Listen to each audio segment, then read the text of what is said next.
সরুন না, না না, যে প্রথম করেছে প্লিজ একটু সরুন। আপনি যিনি ভিডিও করছেন, হ্যাঁ, please identify yourself and then where is the no Hari, please give the microphone. Okay, you begin. No, I can hand it to somebody else. No, you begin, but then the next one. Yeah. Please.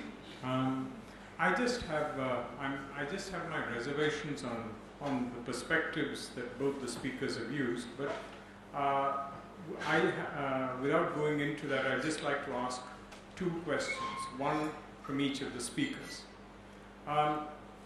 And it's linked to a larger point which I somehow see missing here, which is that, and that point is very simply that China has been connected with all these places for a long time anyway. It's over 100 years that, and I would like to point this out, that the railway has existed from Beijing to Europe. It began with the Chinese, with the Trans-Siberian and the Chinese-Manchurian Railway. So what is novel is something that we need to think about a little bit when we think about the new connectivities. But against that background, which is this overall perspective of the past, I have for Professor Zaidi a very straightforward question, which is that how does the intellectual community specifically in Pakistan engage with China, with which this relationship, as you say, is a long relationship? Or is this entirely a relationship which is mediated through the state? In fact, these particular links and connections you're talking about with the corporate world, with industry, etc., etc., I mean, surely there has to be something more involved in this connection than you specified. And if there is, as it were, is there some foundation for the cultural link between China and Pakistan? I mean, certainly in India we know that there are many institutions, etc., which have conducted a dialogue, and communities which have interacted with China at different levels. So that would be my question to you. Actually, to our colleague from Nepal, I just have a very straightforward question. I remember that in fact the road connections between Lhasa and Nepal have been very strong for a long time anyway. And I remember in fact on one occasion about 10 years ago planning a straightforward trip by bus, which was normally advertised. As far as I remember, every 24 to 48 hours there were buses that were leaving from Kathmandu to Lhasa. I may be wrong about this. In that sense, this connection with sections of the Himalayas and with Tibet have been there for a very, very long time. And I wonder why these opportunities that you're talking about have been so slow in the making during the whole of the 90s and the 2000s. Is it something that you anticipate will go further than these road links? And road links are very important. In fact, more than train, roads have normally been kind of carriers of large amounts of goods throughout this area. So this would be my comparative question to you. Just two questions, and perhaps some thought about whether these connections have not been there for some time, and what it is that seriously is going to make the difference. Thank you. My name is Sudipta Sengupta. I'm a journalist. So excuse me if my question sounds stupid. I'm asking this question to Professor Zaidi, please. The picture that you have painted of the Chinese design in Pakistan, to me it appears that a country is willingly subjugating itself to be a colony.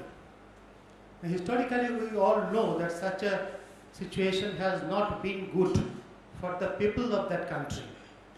Assuming that the ruling class of Pakistan is not interested in the good or the well-being of their people, the ruling class would at least would be interested in its own interest. In Pakistan, as far as I know and as far as I have seen as a journalist, the ruling class is no different from the business class. The kind of trade concessions that are given to farming and to power generation sector, that would hurt the interest of Pakistani business class as well. And in Pakistan, the business class and the ruling class is no different. One brother is a governor, the other brother runs the steel industry, and the brother-in-law runs the shipping industry. That's the situation. So why is it so that the ruling class is accepting this proposition? Are they very bad students of history? Or they too smart students of history, as Ronald Vidya has indicated they might be? What is the real reason? You have quoted a lot of people, Professor Zaidi. I just want to hear what you believe is the real cause Pakistan is accepting this. Thank you so much. Nimalo, no, here. I have got two questions. First is to Mr. Dixit. Mr. Dixit, you have said that this Central Himalayan Gateway for Southeast Asia is Kathmandu as well as Sikkim and Bhutan. So, as well as you have mentioned about the 62 war and its aftermath. So, do you think as long as the border dispute is on, whether there is any possibility of Sikkim and Bhutan opening up to Himalayan Gateway? As we know, there is a border dispute between China and Bhutan also. Second question is to both of you, if you can answer. You see, when I went to cover the China has been trying to open trans-Himalayan routes on a bigger scale. When I went to cover the opening of the Nathula trade, then I was told by intelligence people that China had given an offer to use the Kolkata port through this, and they wanted to take up cemented steels and things like that. Then this was reconfirmed to me in a recent visit to Gangtok by a group of businessmen from Gangtok who had gone to Lhasa at that time. But India didn't agree. One of the ground was that these imports could have got military use.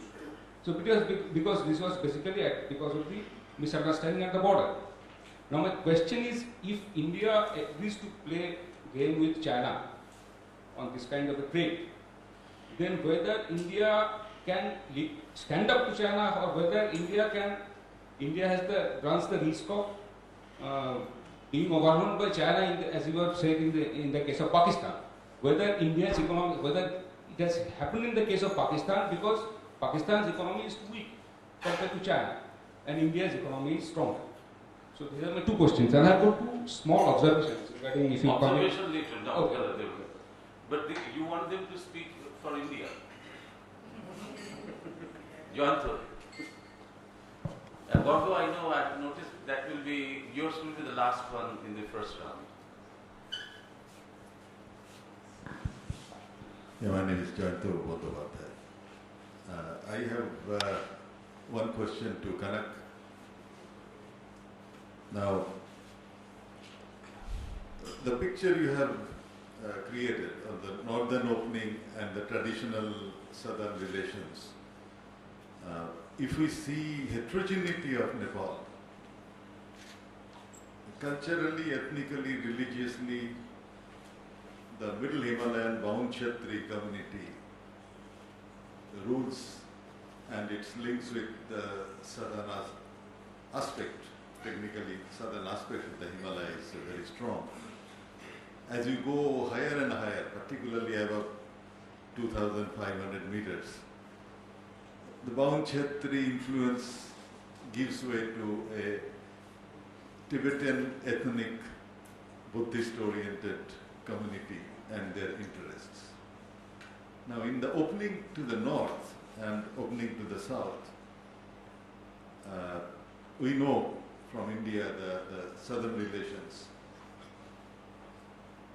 If it is a new bonanza on the northern front, is it still the political rulers, the bound Kshatri community, who will control or are controlling the trade, or it is more local? Because if you go in Kumaon, or as you cross beyond Almora, you start feeling more and more Tibetan influence in their culture, in their language, in their identity, in their trade. So is with Arunachal. Above a certain line, they feel more Chinese. If you go to Tawang and north of Tawang, you will feel people are saying we are half Chinese, half Indian, etc. Now, this opening of the north, yeah. You said half Chinese, you mean half Tibetan. Okay. I said Tibetan in culture, Chinese in identity, in political identity. That's assumed. Do you see this split coming to the fore if there is a flourishing northern border trade? Gordo. Next one. Gordo, you raise your hands.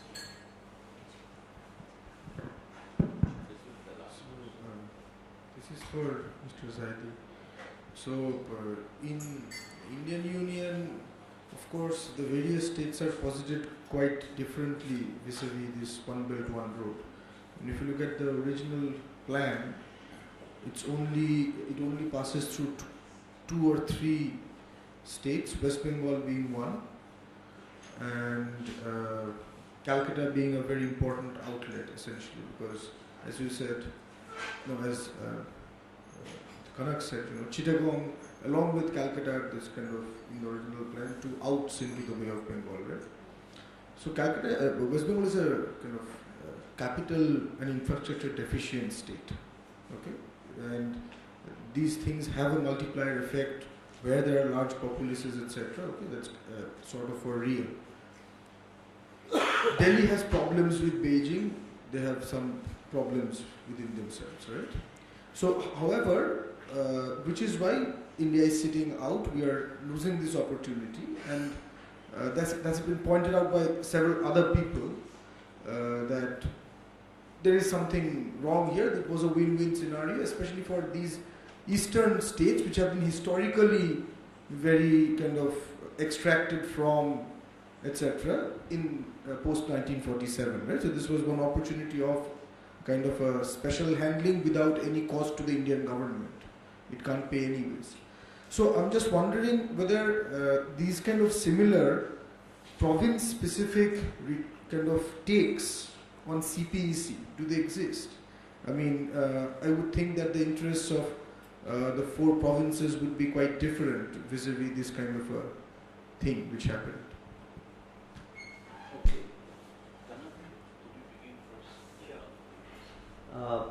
The first gentleman with this question, there was definitely a Trans-Siberian Railway that also linked Beijing, but I'm not enough of an expert to answer which aspect of imperial energy that railroad carried and whether it was ever meant that railroads could provide economic linkages through goods transport the way they do today. Because technology has changed and railroads move to a different gauge and a different capacity. So without going into the historicity of the Beijing's link to Europe by train, let me come right down to the present.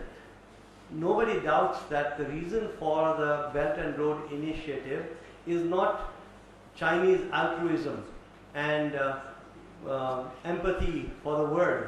It is to export China's overcapacity, its industrial overcapacity, and the need to keep itself economically afloat through the search for markets. We have to first take that as a given, and thereafter see whether or not some of these linkages may even be built for strategic reasons, but they could come out economically favorable for some of the countries along the line. For example, the CPEC may be disastrous, and listening to Zaidi Saab and a few other articles I have read in the Dawn newspaper indicates that CPEC is bound to be disastrous for Pakistan. Looks like it. In Nepal, where we are just beginning on this road of looking northward, can Nepal learn from issues elsewhere? Thus far, I don't have much faith in the Nepali political leaders, and certainly we should not try to play the balancing game where we try to keep the Chinese embrace away just by saying, oh, but we got India watching over us. Nepal should be able to independently countenance China, is my suggestion. And in that sense, it is not beyond the realm of possibility that the arrival of the railway in Tibet can benefit Nepal and can also benefit the Indo-Gangetic plains. As far as the Lhasa road is concerned, yes, there has been since the mid-70s, 1970s, a road linking Kathmandu to Lhasa. But that is my point. That road only linked Kathmandu to Lhasa. My presentation was about the railroad arriving in Tibet, not only to Lhasa, but westward to Sigatse and to Kerum, also known as Rasuagadi, north of Kathmandu. That is the game changer, possibly.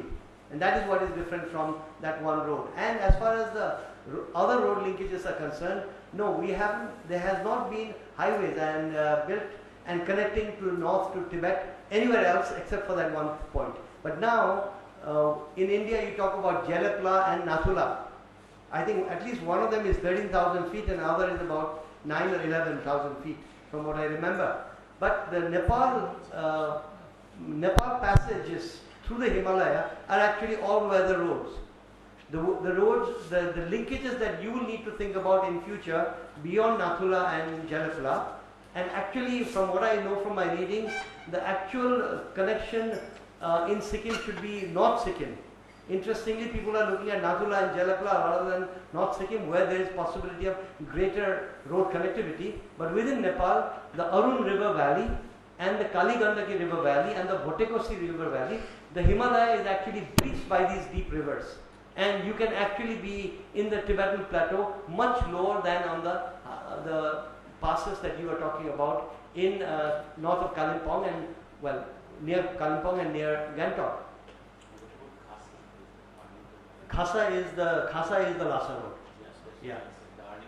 Yeah, the Arniko Highway has existed since the mid-1970s, but it is essentially served for tourists and for goods transfers between Tibet and Nepal rather than Chinese mainland and Nepal. And in fact, that is also the main road from which the Rakta Chandan, the smuggled from South India, finds its way to Tibet. That is the road. The other question was about economic possibilities, and a question more to Indian strategists and economists perhaps about whether India should fear being inundated by the Chinese arriving at the doorstep with their goods. I would only suggest this much without going deeper into the question, that one can either be reactive, as I see Indian strategists being at this point in relation to OBOR, or to be proactive by seeing how can one, if it becomes a reality, if the railroad does bring goods cheaper into South Asia, and knowing the power of economics much to break through barriers, and if the goods are available north in Tibet and the Gangetic Plains wants it, I think that one way or the other, before, if not now, then 10 years later, those goods will seep through. That is bound to happen. Therefore, the planning should be on how to tackle it. And perhaps the planning should be right now for the deep strategists in India to think about what do we export back to China? Are we in a position? Who will control, the last question I think was about, a gentle point is about the internal political dynamics between the various communities of Nepal, given that it's a very diverse population, but that the ruling community has been the Khas or the Brahmin Kshatris of the mid-hills. I would say that the new constitution of Nepal, 2015, is a chaotic constitution. But on the point of inclusion, it has made strides that the Indian political scientists out of New Delhi refuse to look at. My suggestion is that tomorrow's Nepal will not be the Khas-controlled, Kathmandu-centric nation state that we know thus far. And let me just tell you, we are just going through local government elections. And in local government elections, there is half a quota system in which women are selected for, women Dalits and other women, independent of being Dalit, for local mayoralities, mayor and vice mayor positions. So it is half a quota, but you still run elections and you compete. So it is not like being appointed. So the energy of representation comes.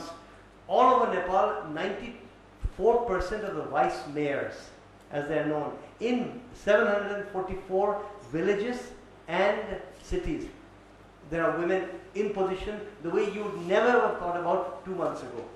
So Nepal is capable of doing some rather dramatic advances, sometimes even without the politicians knowing what they have done. So my suggestion to you would be that the northern populations of Nepal, the Tibetan-speaking Rimland dwellers, some would call them the Samba eaters because that is what they eat from Baltistan to Arunachal, powdered barley. These Samba eaters will definitely lose out because they will not be able to participate in the trade. Who will benefit? I would suggest it would be the big trading houses of Kathmandu, including the Marwadis, would benefit first and foremost. But given that Nepal is going to be provincial oriented, even these families will probably benefit more egalitarian wise from the provinces. Meaning even the smaller Marwadis and the smaller clans in the provinces will benefit as well. I think I missed one question, but I should probably pass on. The last question which the gentleman asked about the provinces, specific states in Pakistan, and they said, unlike India, Pakistan is basically one province called the Punjab. 55% of the population is in the Punjab, 80% of the army is the Punjab, from Punjab, 60% of the economy is the Punjab. So the ruling party is usually always from the Punjab. Even when it comes from another part of the country, it's always from the Punjab. So Mr. Nawaz Sharif and Shahbaz Sharif, who control, two brothers who control the Punjab and Pakistan, have a very strong interest in CPEC, whether it's their own or for the country, whatever. So it's Pakistan is dominated in every sense by the Punjab. So is CPEC. There has been some agitation from the other provinces that what are we getting out of it? And I think that is probably populism with bad economics, because just by asking for some share of CPEC, this is what the Chinese are bringing in, what do we get out of it? It may be not cost efficient, it may not be the right way of going about making an infrastructure project, but because they want to share, they do get something out of it. One concern which has been raised about Balochistan is that, Gwadar port is in Balochistan, but they say the Baloch have nothing to do with it. It's outsiders, the Punjabis, people from Karachi, who come and manage the economic management, administrative side of these projects working with the Chinese. So that has caused some resentment in Balochistan, but it's difficult to say whether they are provincial stakes. Everybody wants a share out of this. The first question, how does the intellectual community engage with China? Despite the fact that the relationship has been sweeter than the sweetest honey, one can't look at sort of think tanks, cultural relationships between the Chinese people and the Pakistani people beyond the state. But I think that may be changing over the next few years.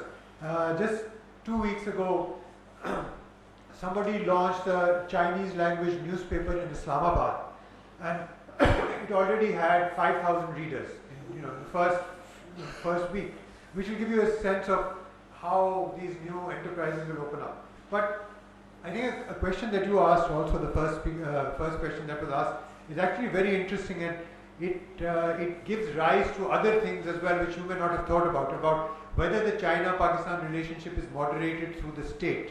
I think from the Chinese side very much so, and also from the Pakistani side. And that actually has interesting sort of connotations for what happens to the Pakistani state.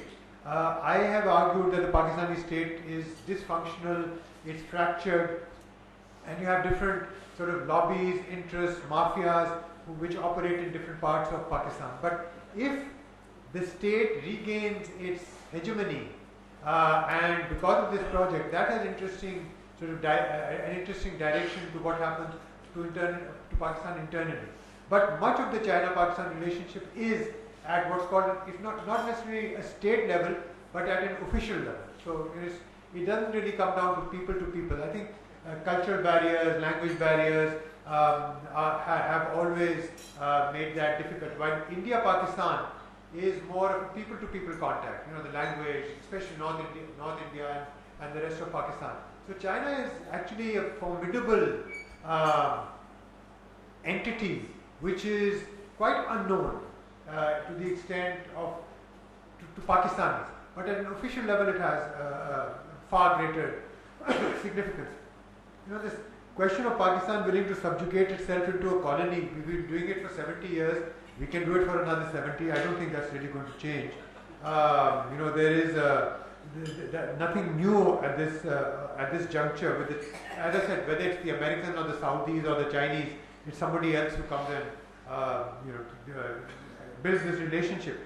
Your question about the ruling class and not it being different from the business class, I don't think that's actually the case. I mean, if you look at if Nawaz Sharif and Shahbaz Sharif are part of the ruling class, they're also amongst the largest business interests in Pakistan. So is Mr. Asif Zardari, who has huge economic interests in Pakistan and outside it. And a number of people who, I don't know how you differentiate between the ruling class and the business class. I usually think that they happen to be the same. And whether the ruling class does anything for the people of Pakistan, they haven't as yet. And I don't expect them to. And I don't see how, because in one case the ruling class has been the military, where it hasn't been sort of other representatives from other social classes in Pakistan. We've had about 35 years of military rule out of 70 years, and for that reason maybe the ruling class is slightly different. But I actually see a very close relationship between the business interests and whoever happens to be, especially in a democratic and political setup, those who tend to represent Pakistan. So if they are the ruling class, the business interests sort of interject. Thank you. We have time for 3 more questions. Sushil, please. Okay.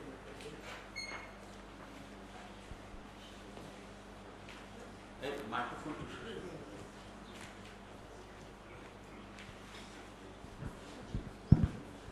I mean, mainly to Mr. Zaidi, but also to Kanak, about the Chinese. Let us look at this from the Chinese point of view, rather than from the Pakistan's point of view, or from Nepal's point of view.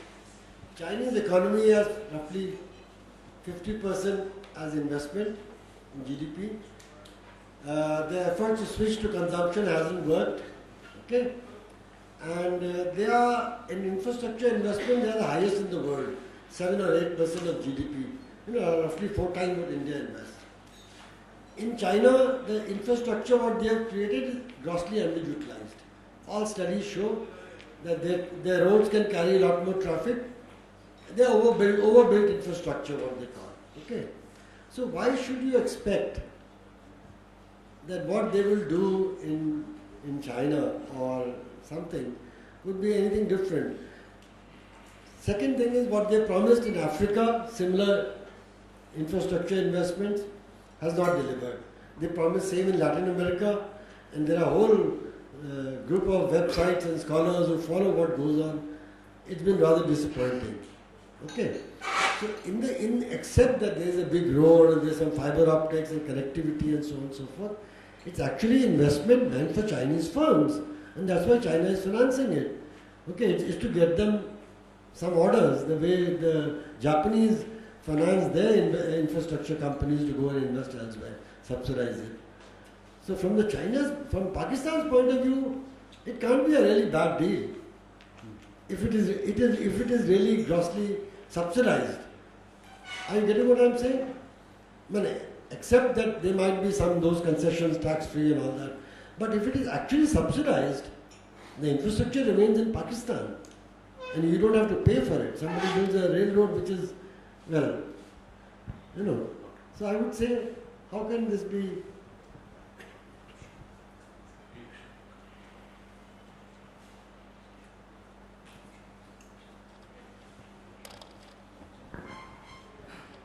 My question is for Dr. Zaidi. Actually, there are two brief questions which are essentially clarifications that I would ask of you. Quickly flipping through the plan, the leak that you're talking about, there were a few ambiguities which I would be grateful if you could enlighten us on. First is, the thousands of acres of agricultural land are going to be leased for the preparation of the corridor. Is there any plan or any word about the displacement that happens? Is there any plan of absorbing them in any sector of the economy that is even being raised as a problem, let alone resolved? The second question also is somewhat related. If industrial ventures are introduced, especially in the agricultural sector, the cold chain investment that they were talking about, who constitute the employees? Would these be local people who are going to be absorbed in the new ventures, or would it be Chinese employees? Because if the latter, then it is really going to be devastating for the countryside and the economy of the countryside. But otherwise, it may not be very much of a bad deal. So is there any clarity on these issues? Thank you. And the last, should we you raised? Okay.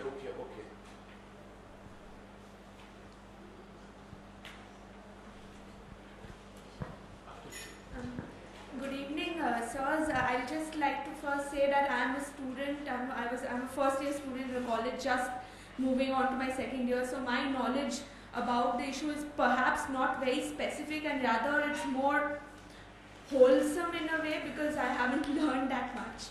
So since these are all really economic issues, in a way we're trying to talk about China's economic hegemony, right? So my question is, how far are we going to let economy go in terms of geopolitical security in a way, in the intrinsic matters of the country? For example, now that China may get a chance to move into these countries, how much do they control? Now, in the 90s, during, say, the political hegemony of USA, no matter what they did, there was check. Like, even if there wasn't a system of check and balance, you could say there was an organization like the UN, where the countries could appeal. But in cases of economic matters, where it's a lot indirect in a way, if, say, China does decide to exercise its economic influence, how do the countries even stand a chance to defend themselves or even raise a question on an international forum at least? Should you raise it? If possible. This will be the last question. Last question, surely not the last word. To both panelists, China's obsession with land-to-sea access is rooted in its geography. It has a very limited coast focused in East Asia, and for the Chinese economy to grow, and it's a huge importing economy as well as a huge exporting economy, land-to-sea access is essential to the survival of the Chinese economy as it stands today. And the Chinese strategists, I know for a fact, are obsessed with the Malacca choke point. They have studied the Second World War. They know for a fact that when Japan lost the Battle of Midway, that was the beginning of the end. So they are obsessed and they want to avoid this Malacca choke point. So therefore all this land-to-sea access, and they have Indian Ocean Economics Department in Yunnan, and it makes no sense. And they are not like our UGC, which doles out something like that. It's all because a large part of China is landlocked, and for them it's essential to maintain the present pace of economic development to look at land-to-sea access. And making these corridors is an extension of that economic logic, that some of this surplus, as Sushil rightly said, deploy some of these surplus capacities which can no longer be effectively deployed in China. Why they would import food? Because 16% of China's land area is useless now. because of environmental reasons. So they have to import food from various different places. But the more important thing is land to sea access, as far as I'm concerned, is a requirement, an essential requirement for China's economy to survive in its present shape. And it's certainly not the string of pearls which Western scholars have been trying to influence, people in India. So I think it's not a wasteful luxury, it's a sound investment as far as China is concerned. This land to sea access has been an obsession for China.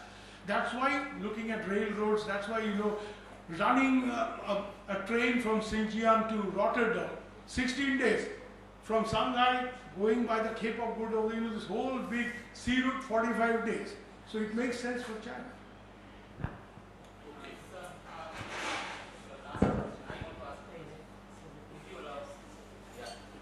That's the last,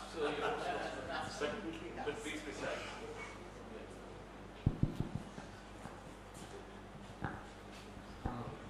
Hello.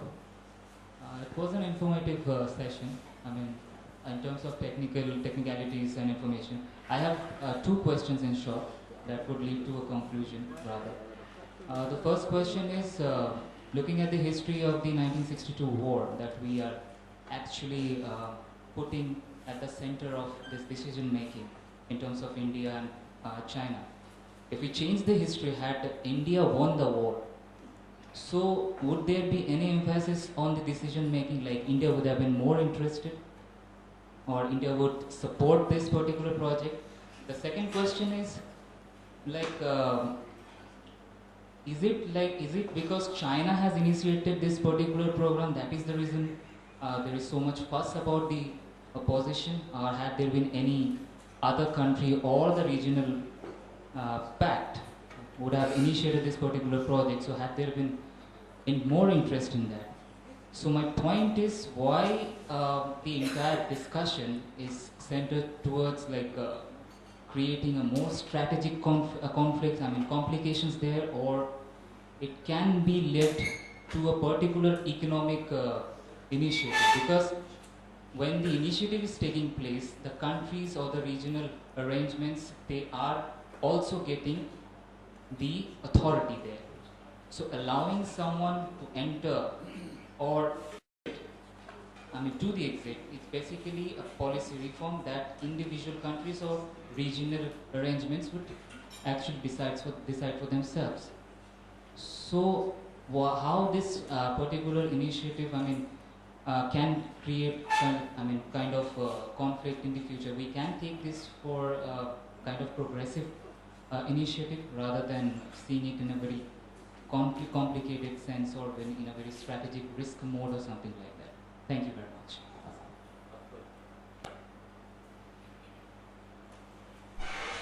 Thank you. I'll start with Mr. Sushil Khanna's question that it can't be such a bad deal.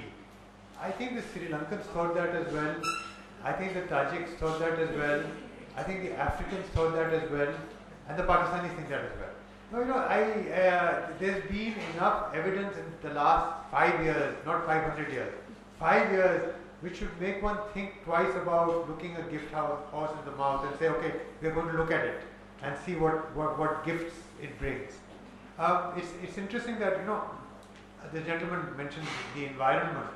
And Bangladesh has been negotiating with the Chinese over some projects, and they insist that you have to respect environmental control and issues. Pakistan has made no such insistence. He said, you want to come and invest. So the European Union has been negotiating with China over a number of projects which is linked to this OBOR, and they said our standards are very different from yours. If your standards can meet ours, come and talk to us. Pakistan has made no such suggestions to anybody. So I would be skeptical of. It's very clear that this is a Chinese project. Pakistan just happens to be in the way.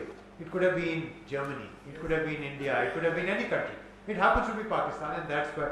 So it's and China is going to benefit. Pakistan may get some royalty out of this road with goods being. But one has to look at this in a larger perspective, whether it's political, economic, geopolitical, and things like that. And I think there are costs, and there are also real costs in terms of the financing of the project. It's not Chinese saying, here's $65 billion, these are ours, we're going to build this, then we'll go over it. They're saying that we're going to give you some of this money, you build something as well, but you have to pay us back. So I think one needs to be careful about it. The second, the question which was raised from here about the 10,000 of acres that are given and whether there's going to be some displacement. Whenever a dam is built or people are forcibly displaced in Pakistan, they're actually forcibly displaced. So there is some compensation given, but not enough. So we really don't know who these people are going to be, where they're going to be located, whether they're going to be hired by the Chinese. We don't know that. Your second question about employees, it's quite interesting that there have been some reports in the Pakistani press that the Chinese will be bringing convicts from China to work on Pakistan projects. So there is a lot of evidence of that as well. So again, we don't know whether that's actually true or not, but probably the prison population has increased. So they've said let's export it to Pakistan where they can work on the railroad and things like that.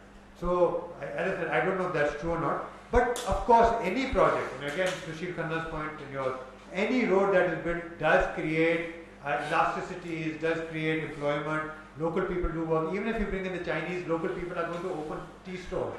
They're going to have tire stores. Puncture ho gaya, isko koi to theek karega.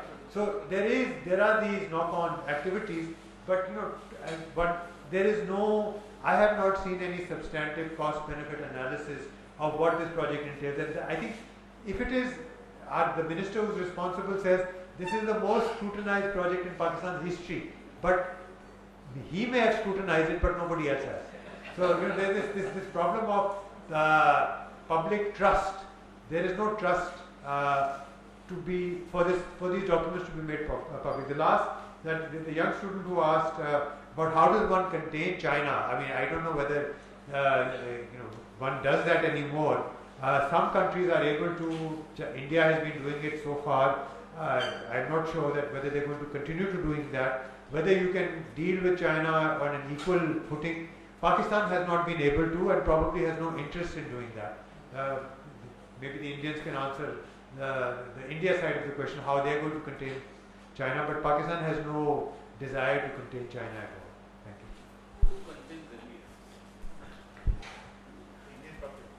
I would say that the Pakistan case is peculiar and an extreme case because of Pakistan's particular internal dynamics of its politics and the control of Punjab over the rest of Pakistan, as well as its international relations, where the relationship with China, with India, is such that it has felt the need to reach out and now be overwhelmed by China. I think we can learn from, let's take the case of Nepal. Nepal cannot learn from the Pakistani experience because it's such an extreme experience and an ongoing one, and of such high volume. Perhaps Nepal can learn from Bangladesh and from Sri Lanka. And yes, the issue of convict labor is very real. I have written recently that you have to be very alert in Nepal when the Chinese now move in with a lot of investment, that they don't do what they do to Sri Lanka. When they were rebuilding the Bandaranaike International Center in Colombo, they did bring in convict labor from China. And I think that is something that we must really react against as an extreme example of what China is capable of doing. Whereas one should build up, answering the question of the lady there as well, how does one tackle Chinese planned hegemony?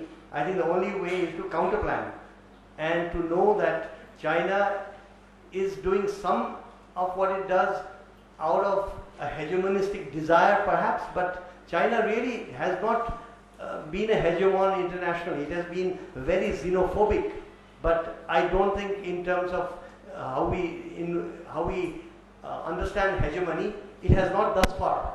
Doesn't mean that it can't be in the future. But China is doing things mostly out of its desire to survive economically because of its overcapacity, for now. And if we take that point and understand it, then we have to learn to respond to it. Pakistan will have to do it in its own way because $50 billion debt is quite drastic. I myself am wondering what is the handle that China has and this is something probably we don't have an answer as yet. What is the handle that China has when a debtor country defaults? How much can you squeeze that country? I think we must also consider a situation where, and I have read this myself in the case of certain parts of Asia, Africa, that the Chinese do make bad debts, and will that on the rebound weaken the Chinese state and the Chinese president? We must also keep that in mind as we consider whether we are so helpless in the face of this quote-unquote hegemonic China. Responding to Sushil Khanna's point and some others, as I said before, it is overcapacity that is essentially moving them onward. Now, as they move in creating infrastructure, can we take economic advantage? Some places China might even create infrastructure for strategic reasons, but can that be seen as something to take advantage of, knowing that the Chinese themselves will never actually make up for the economic investment made there? But beyond that, as far as hegemony is concerned, I think we must prepare ourselves. As I said, if the Chinese are looking at the Gangetic Plains as a possible market for export of their products through the central Himalaya using the railroad, then what does the central Gangetic Plains do about it? Do you plan to export back? And what will China take back? Will it export machinery and take vegetables, or do you want to add value to whatever it is that you export? I think it is definitely time, because the economic forces are at play, and not only the hegemonistic and not only the geostrategic forces. Because the economic forces are at play, it's time to start planning how do you respond to this. As far as the 1962 war is concerned, I will only say this much, that I would, because I have written this, I dare say this in front of this audience as well. I think it's time for the Indian strategists, such as whoever they may be, to start getting over the 1962 psychosis, which has essentially created this humongous idea of this Himalaya as an impenetrable barrier that cannot be touched. And I think it's easier said in Calcutta than in Delhi, inside the ring road, that you must look at the Himalaya as a more complex place than you have been looking at it since 1962. Land to sea, absolutely, China is looking at the Arakan in order to get into, from Yunnan to the Arakan for the Bay of Bengal and to Gwadar. Access to the sea, meaning their economic needs, and then only secondarily perhaps their hegemonistic notions. Now finally, when I'll end with this one point, that when we talk about the needing to know how to tackle China, it's true in Pakistan, as Zaidi Saab said, it's true in Bangladesh and Sri Lanka as well, and possibly in India, but definitely in Nepal. How do we talk to the Chinese as civil society? Because the Chinese state and the Chinese businesses are in such a tight embrace, you can't distinguish one from the other. So if I can write an article in an Indian newspaper against a blockade, an Indian blockade, could I write an article in the Chinese paper against a Chinese blockade if it happens in the future? Doubtful. So what we all need to do is, countries large and small, some of them overwhelmed like Pakistan is, some of them just dipping into the sea, such as Nepal is, how do you take this on? And if you look at Nepal, only last week, as Pushpa Kamal Dahal, also known as Prachanda, in his last week in office, he, through a sine-die decision of the cabinet, gave a massive project to a Chinese company known as Gejua. The largest reservoir project currently coming up in Nepal is the Buri Gandaki project. And there you have it. You have suddenly a Chinese company being given a contract without any bidding process, through a straight cabinet decision. So what that tells us is to beware and to plan, but more than anything else, take advantage. Thank you.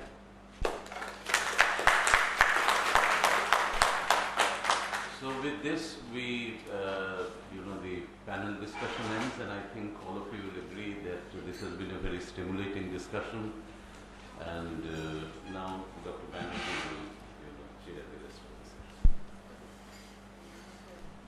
I think this discussion in many ways has resonance with the two speakers being not from our part of India or our part of the world, but still there's a lot of resonance. We all have this skepticism about our ruling people, and I think that finds a ready sort of audience in Calcutta as well. And also we are all at a loss in South Asia, groping with what to do with China.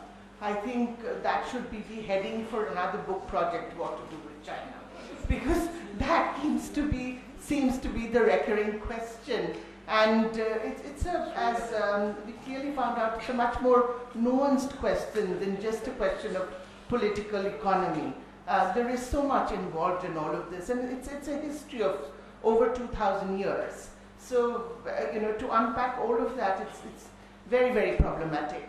Anyway, I think we've had a very interesting discussion, and I will not deliver the formal vote of thanks. I will just say thank you to all of you for coming here and giving us such a stimulating evening. Shom Datta will come and deliver the formal vote of thanks, please. Before you do that, may I interject just for one announcement? I know I'm taking time away, but this is a real South Asian event, and I would like to suggest that those of us in the podium and those in the audience are not thinking ourselves as Indian or Pakistani or Nepali, but people who happen to be from Nepal or Sri Lanka. And in that context, I brought a book, which is a book about prison narratives to give to the Calcutta Research Group. It is prison narratives of a freedom fighter and political activist who fought Yahya Khan in Pakistan. So I myself from Nepal, giving a book from Pakistan to the Calcutta Research Group.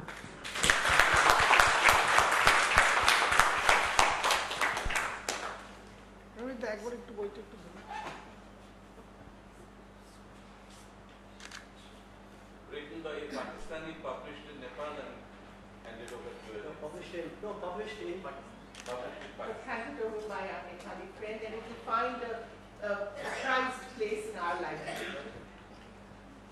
Okay, on behalf of CRG, I'd like to offer the vote of thanks to Rosa Luxemburg Foundation for visualizing this event, to our most distinguished speakers, Professor Akbar Zaidi, to Mr. Kanak Dixit, to Professor Paula Banerjee, to Professor Ranabi Shamadar, to Doordarshan and other media personalities who have gathered here, to all the audience who have spared time, took out time from the busy schedule to be here, to Shomarishta, Mohanda, to Mahatoda, Mrs. Chatterjee, Ratan Babu, without whose help we couldn't have organized this event. And definitely, last but not the least, to Shobhumi for offering us this venue. Thank you so much. And please join us for the tea. Please, we have some refreshments and tea coming. Please join us, because Friday evening just the discussion doesn't end.